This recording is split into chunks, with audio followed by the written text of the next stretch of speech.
Video, I'm going to teach you how to build an automated invoice workflow from webhook to encrypted email.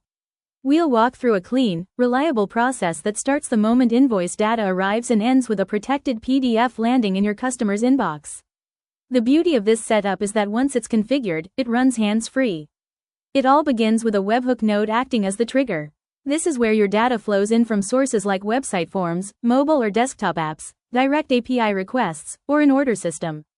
The webhook collects the essentials, things like the customer's name, company, address, invoice line items, and payment details. As soon as that payload arrives, the workflow kicks off automatically, so there's no manual handoff. Make sure your field names are consistent across your sources to keep the mapping clean. Next, the workflow generates a unique invoice ID. The format looks like invoice XXXXXXXX. For example, invoice A7D93KQ2 or invoice F82JD9A1. Using a predictable prefix and randomized suffix makes searching and referencing invoices easy later on, while ensuring each document can be tracked unambiguously. To prevent duplicates, the workflow checks that ID inside a Google Sheets spreadsheet. Think of this sheet as your central ledger of previously issued numbers. If the ID is already present, the system simply generates another one and tries again, so you never end up with clashing references. An IF node then confirms whether the invoice ID is truly unique. If it is, the workflow proceeds. If it isn't, it loops back to generate a new ID.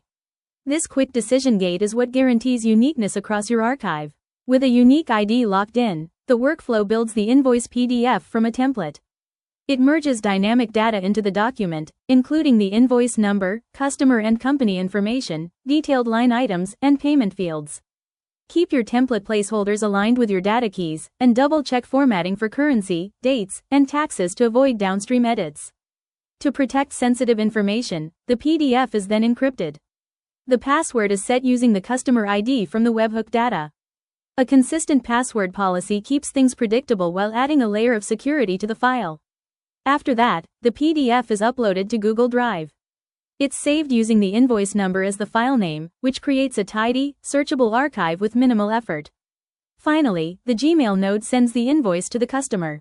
The message includes the invoice number, a brief note, and the encrypted PDF attachment. With that, your automated invoice delivery is complete, accurate, secure, and fully streamlined.